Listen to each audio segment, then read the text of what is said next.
Iyi ni radiyo BBC Gahuzamiryango ivugira i Londres kuri metero 19, 25, 31 na 41. Ivugira ku mirongo ya FM mu karere k'ibiyaga bigari no kuri interineti kuri bbcgahuza.com.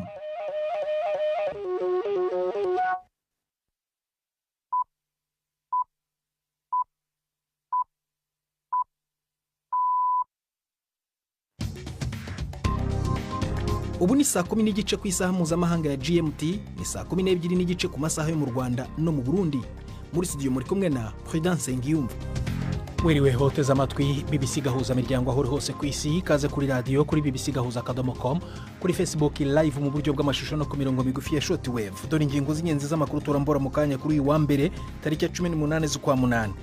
Donald Trump yatsindagiye ko perezida wa Ukraine Volodymyr Zelensky ashobora kurangiza intambara arwana n'Uburusiya ako kanya niba bishaka. Abivuze imbere y'inama ategereje guhuriramo na Zelensky n'abategetsi b'ibihugu by'Uburayi bifasha Ukraine i Washington kuri uyu wa mbere. Umutwe w'inyeshyamba wa M23 urwanya ubutegetsi muri Repubulika ya Demokarasi ya Kongo uravuga ko utazasubira mu biganiro by'amahoro i Doha muri Qatar niba amahame yo kurangiza intambara yubahirijwe ku buryo bwuzuye. Bashaka iki? Turasaba icyambere ko bareka kudutera, yuko nibo badutera buri munsi. Cyakabe turasaba ko barekura imfungwa zacu, yuko zabo zose twarazirekuye. Natwe twatanze liste y'imfungwa zacu zirenga 700 ziri mu maprizo y'Kinshasa, turasaba ko zirekurwa.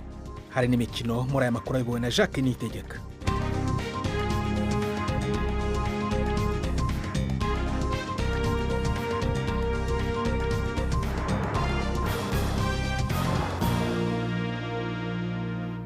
Ibi byose n'ibindi bikubiye muri aya makuru ni mu kanya nyuma y'uko Florentine Kwizera abagezaho incamake yandi y'ingenzi avugwa ku isi. Tiahere Washington, aho perezida wa Ukraine Volodymyr Zelensky yatanguye ibiganiro na bamwe muri basomambike biwe bo ku mugabane wa Buraya imbere y'umubonano na perezida Trump. Radwishinga no kumenya ico Trump yiteze kwereka ubutegetsi bwa Kiev gihumuriza umutekano w'ico gihugu. Perezida Zelensky avuga yuko Uburusiya buzogondozwa kuja mu nzira y'ibiganiro vy'amahoro n'inguvu, kandi izo nguvu Trump ariwe azifise. Kare yari yaneguye ibitero biheruka by'Uburusiya ku gihugu ciwe. Inkuru ya Dani Eberhard mwishikirizwa na Jean-Claude Mwambutsa. Byari byateguwe neza kandi byari n'iby'ubugome. Uko niko perezida Zelensky yashushanyije ibi bitero.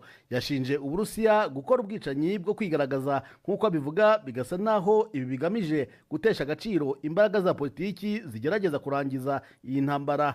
Umuyobozi w'umujyi wa Kharkiv yavuze ko ibitero byinshi bya drone byibasiye igorofa rituwe byica abantu bari mu bitotsi mu rukerera. Avuga kandi ko ryari iterabwoba ryeruye. Bwana Zelensky yavuze ko Uburusiya budakwiriye guhemberwa intambara, ahubwo ko iki gihugu aricyo gikwiye kumvishwa ko kigomba kuyihagarika.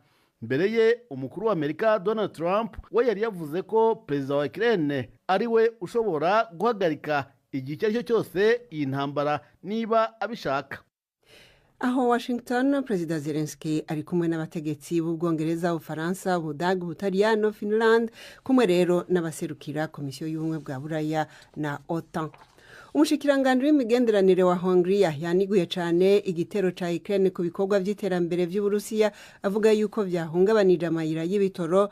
Peter Sijarto yavuze yuko ico gitero yemeza yuko caguye ku kibanza co kuyungurura ibitoro jana ku muringoti werekeza Druzhba, ari ibara ridashobora kwihanganirwa. Yavuze yuko abategetsi b'Uburusiya bariko barakora uko bashoboye kose kugira ngo ayo mayira y'ibitoro asubire gukora. Bwana Sijarto yasanuwa avuze yuko Hongria ishobora gusambura amayira y'umuyaga nkuba ujana muri Ukraine mu nzira yo kwihora. Slovakia nayo nyene ironka ibitoro biciye muri uwo muringoti, yavuze yuko iwabo vyari vyakamye. Sentare yo muri Tanzania yabujije itangazamakuru gutangaza ikibiriraho urubanza rwa Tundu Lissu kizigenza mu batavuga rumwe na leta ari gwicaha co guhemuka. Umushikirizamanza mukuru yavuze yuko kubuza abanyamakuru gutangaza ibiri mu rubanza ari nkenerwa mu nzira yo gukingira amasura, ariko Bwana Lissu yavuze yuko ari gushaka gufukira ivyo sentare ishaka gukorera mu bwihisho. uwo mukuru w'umugambwe wabujijwe kuja mu matora yo mu kwezi kwa 10 arahakana ivyo aregwa. iyi mwumva ni BBC gahuzamiryango. Umuhari Hamas wabwiye BBC yuko wemeye integuro nshasha y'amasezerano yo guhagarika intambara mu karere ka Gaza washikirijwe n'abahuza bo mu karere b'ibihugu vya Misiri na Qatar. Inkuru ya Yolanel mushikizwa na Prime Ndiko Magenge.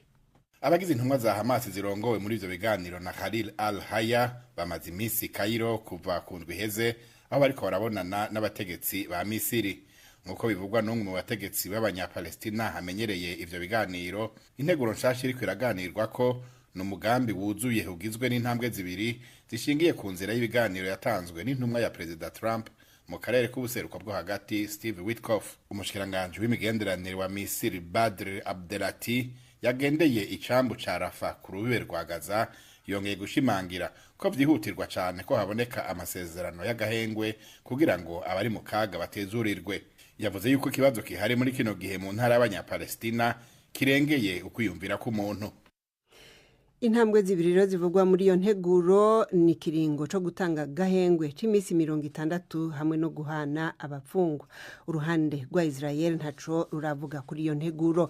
Imumva ni BBC gahuzamiryango.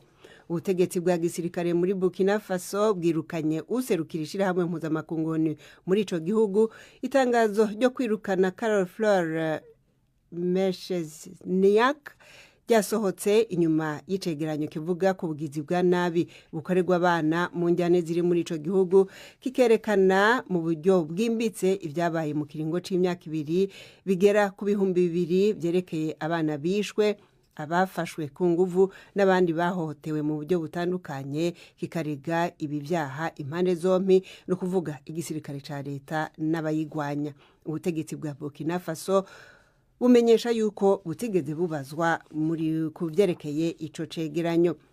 Nangirize i Dubai aho igipolisi cashoboye kugarura diama yari yibwe ifise agaciro ka $25 z'amadolari, gita muri yompi abantu 3. Iryo buye ry'agaciro rikaba ryibwe umudandaza wo ku mugabane wa Buraya yari yahenzwe ko agiye guhura n'umutunzi kugira ngo arimwereke. Abapererezi karuhariwe bavuga yuko bifashishije ubwenge bukorano canke artificial intelligence mu gufata ubasuma. Inyuma y'amasaha make gusa bashoboye no kugarura iyo diama yari maze gutekegwa muri frigo yariko yerekeza mu gihugu cyo ku mugabane wa Aziya batavuze izina. Prudent Rakoze Florentine kwizera ko amakuru ya BBC.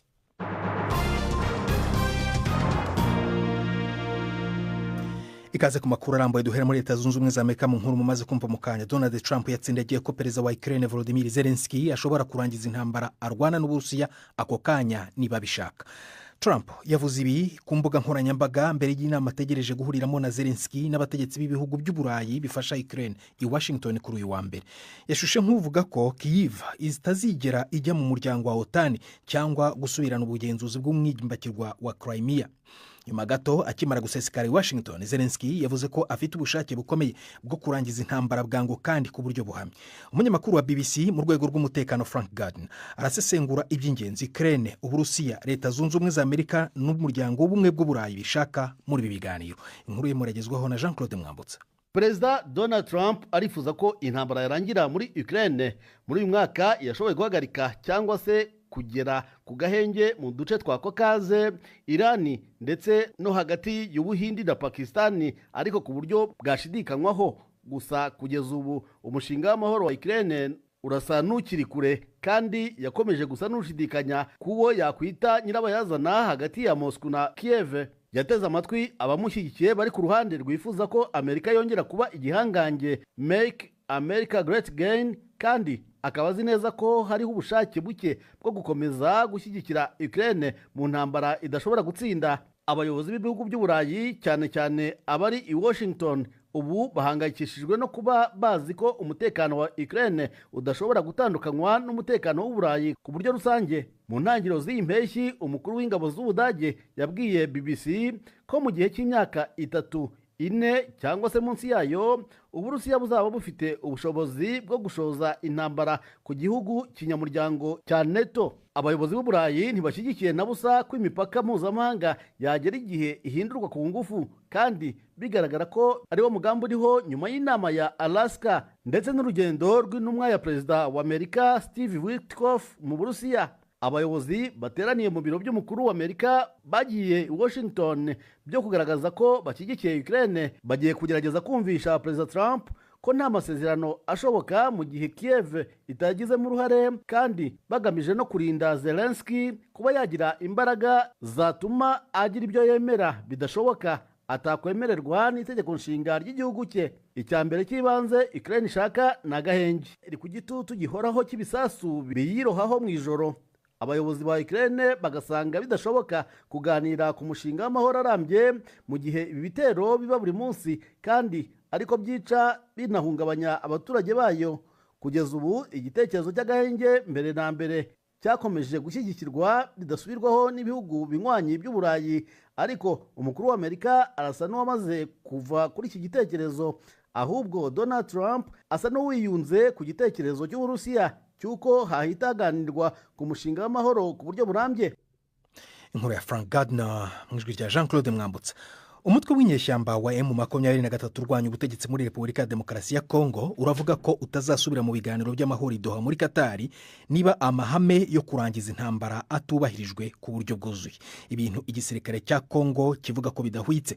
Itangazo yasohoye ku cyumweru, Kinshasa yashimangiye ko ishyigikiye inkuko yabivuze ibiganiro byubaka bijyanye n'itangazo ry'amahame yashyizweho umukono i Doha mu kwezi kwa karindwi agamije kurangiza intambara yongeye kubura mu mpera z'umwaka wa 2021 mu burasirazuba bw'iki gihugu gikungahaye ku mabuye y'agaciro ariko cyamunzwe n'imirwano idashira n'umutekano muke.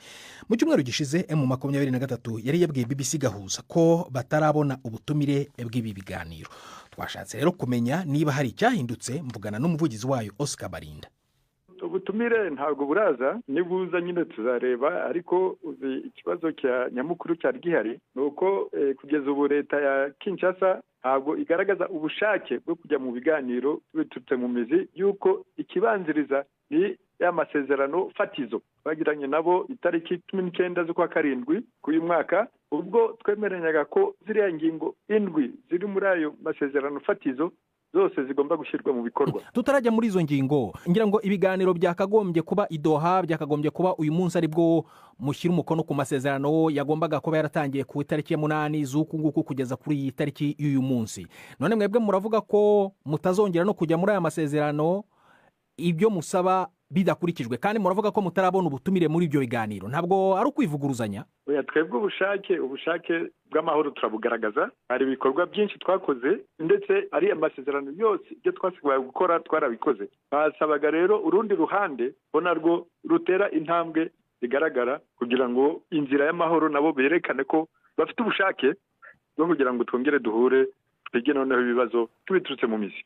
Ariko mukomeza kwitana ba mwana kuko nta kintu gisa nk'icyahindutse mu bijyanye n'uburyo yaba ari ku ruhande rwanyu rwa M23 n'uruhande rwa leta mwitana ba mwana, kuko leta ya Kinshasa yo ibashinja mu magambo yayo gushaka intambara, ko ngo muhora mugaba ibitero ubutitsa, ko mudashaka amahoro. Namwe mukavuga muti ibyacu twarabyubahirije, ahubwo ni leta idashaka amahoro. None ubwo ninde uri mukuri? Reka nze nkubwire munyamakuru, muzi neza ko twari twarafashe umujyi wa Walikare, twawuvuyemo, ubu ntabwo tuwurimo. Icyo ni ikintu kigaragaza. Ariko nturavigoma. Dufite imfungwa za leta hano z'abasirikare barenga 1,400 ko twabaretse tubaha umuryango utabara imbabare Red Cross irabatwara ubari wa Kinshasa.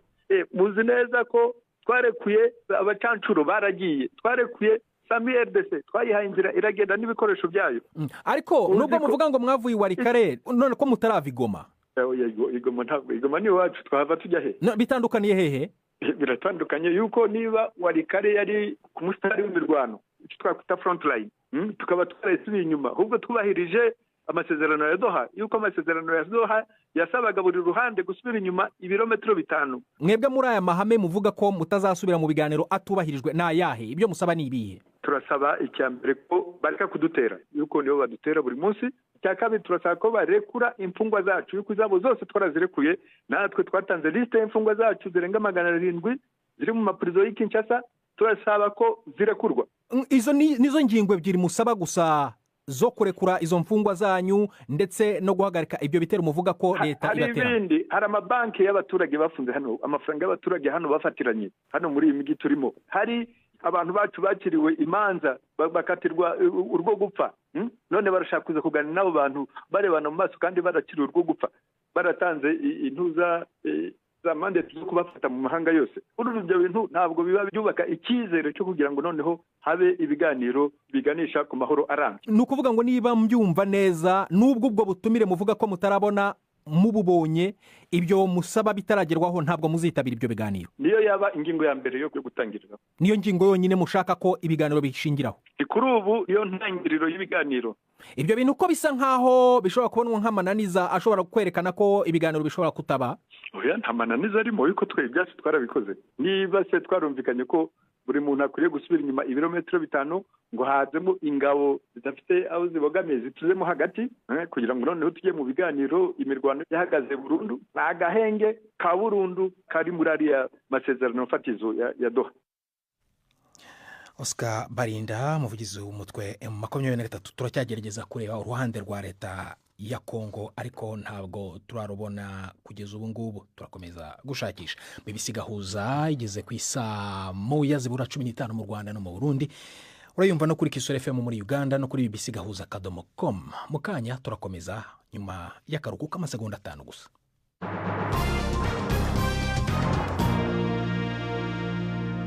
Tujye mu Burundi ku nkuru dufatira muri Kenya. Ku banyagihugu bashakira amaramuko muri iki gihugu, benshi mu bajya muri Kenya biganjemo urubyiruko rukora imirimo idatunganye iciriritse itandukanye mu mbabarire iciriritse irimo nk'ubunyezamu, gucuruza ibiribwa cyangwa akazi ko mu rugo. Nubwo bavuga ko muri rusange babanye neza n'abanyagihugu, rero mu minsi ya vuba hamaze iminsi hazamuka umwuka mibi wajemo ubushyamirane mu duce tumwe na tumwe tw'umurwa mukuru Nairobi. Bivugwa ko bamwe binjira mu gihugu badafite ibyangombwa bikenewe. Mugenzi wacu Bernard Bankukira ukorera i Nairobi yaganiriye na bamwe muri bo bamubwira uko babayeho. Naje nyene kurondera nkuko abandi baza kurondera, ubisanzwe jikintunze sanzwe nkora ibintu by'imyuga, ndi umufundi. Natanguriye kwanza mu kazi ko mu nzu, ndava mu kazi ko mu nzu nyene cyagenze nabi, habaye gufatwa nabi, ndakavamwe ndagahagarika. Maze kugahagarika, aba ni bamwe mu Barundi baharugwa mu bihumbi baba mu gisagara ca Nairobi muri Kenya, twasanze mu gace ka Shaurimoyo, kamwe mu duce turangwamo Abarundi benshi muri iki gisagara. Uzungurutse mu gisagara hafi cyose nuturere duke wogenda imetero nk'ijana udahuye no mu Burundi, urabazunguka amabarabara badandaza utuntu tubayabaye nk'amandazi, ibiyoba, icayi n'ibindi.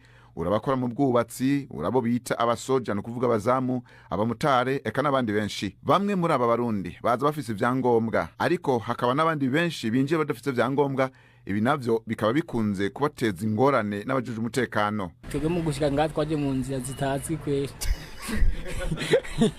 Twebwe twaje ata pasipota cyangwa udufise, tuzana imodoka turaza, ariko rero tumwe tuhaza tuja dufate twebwe dufise nyene tuhaza. Uwe naho turara umva batije afashe imodoka ndabwije ndarana ngana. None nta kikuranga nk'ufise? Iyi sana na kimwe kimfite.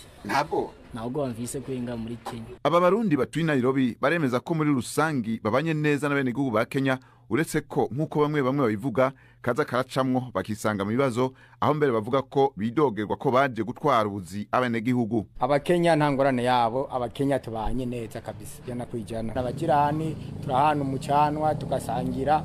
Abakenya muri make ataraka kavurugu mbona kamaze iminsi kaza karaba. Mu myaka iheze twari tubanye neza, bitanguye nko mu mwaka niho ndiko ndabona yuko imibana atari myiza cyane. Rimwe abakenya barakunda kuvuga yuko Abarundi canke abanyamahanga bariko babatwara akazi. Basi baravuga ko twaje kubatwara amafaranga, turadandaza kurusumbyaabo, tuza dufise imitahe myinshi kandi ubona amafaranga tutatwara ni menshi. Babone ko bavyiyumvira mugabo siko bimeze, cyese ko ndabibona. Abarongo aba Barundi baba muri Kenya bavuga ko hafi ibice 80% binjira muri Kenya atavyangombwa bafise, aho usanga hari na benshi baba batarana kwiza imyaka 18. Joseline Doricima arongoye aba mu gace kahitwa Muduruwa kari mu karere ka Kamkunje Magadara, arasamira agira ati niba hagarike. Abo bavuga yuko abo baje batagira ibyangombwa kari gusubizwa iwabo, kandi kigira kabiri nawe akavuga ati none kugira muze mudafise ibitamburisho mucahe muja ku rutaro muja kuri mupaka muca hehe jewe notera kamo nk'abantu sana nk'abantu bahamagara nk'abana b'imyaka 17 16 18 niko rugero mbona ruko ruraza nukuri bahagarika ivyo bintu. Fabrice Atungimana avuga ko hafi ibice 80% by'ibibazo bishikira abarundi baba muri aka karere ka Kamukunji Magadara rongoye ari uko benshi baba badafise ivyangombwa. Asaba ko abajejwe imipaka bogerageza bagacungera kugira ngo ntihagire uwudafise kimuranga yorengana imbibe. Ibibazo duhura navyo cyane abantu badafise ivyangombwa je ndibaza ivyo bibazo bituruka ku mupaka kuri frontiere.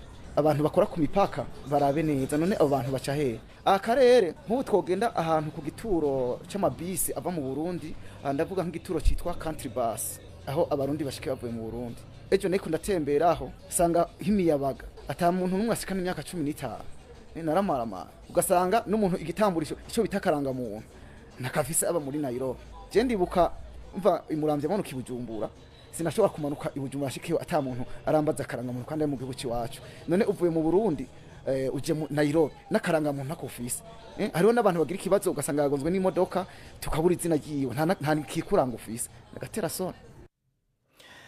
Umunyagihugu w'umurundi uri muri Kenya n'urangije inkuru ya Bernard Bankukira i Nairobi.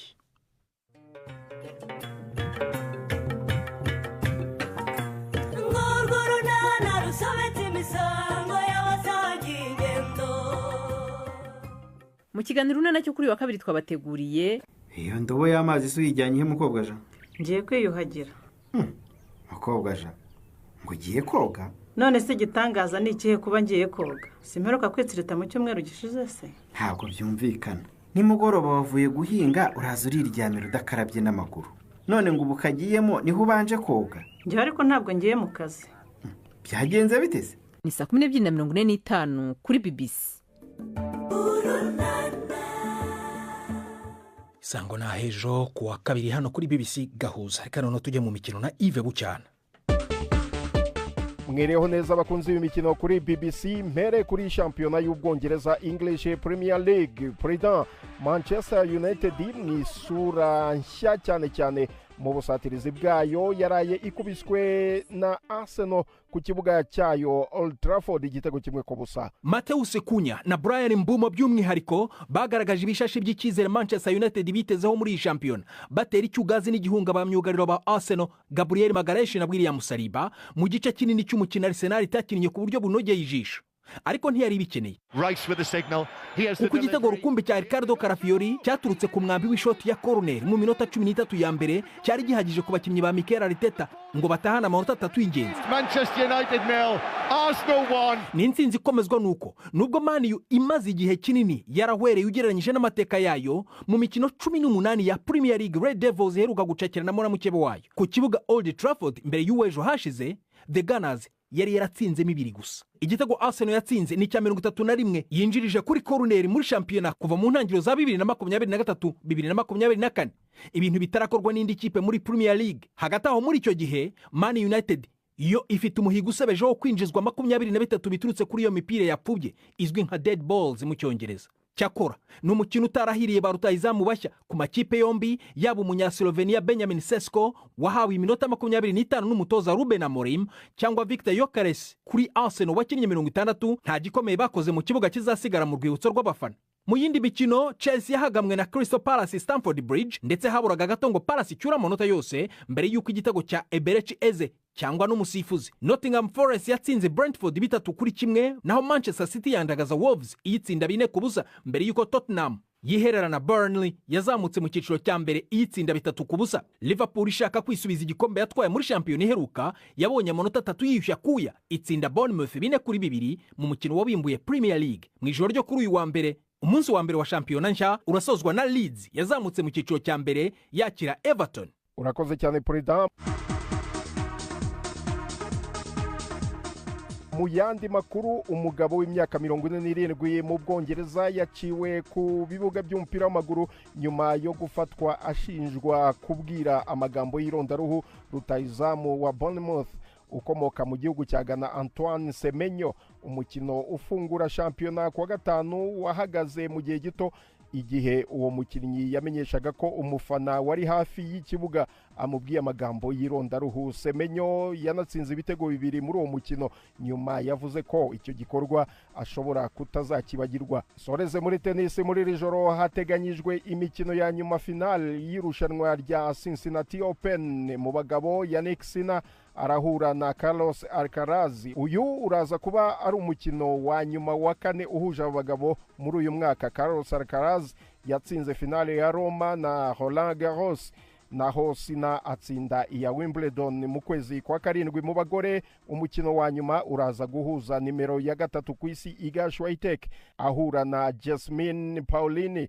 Bigeze guhura ku mukino wa nyuma wa French Open, Iga Swiatek arayegukana. Mwakoze cyane kudutega amatwi. Gendi Yves Bucyana. Imikino y'ubwoko bwose, imikino yo mu mihingo yose.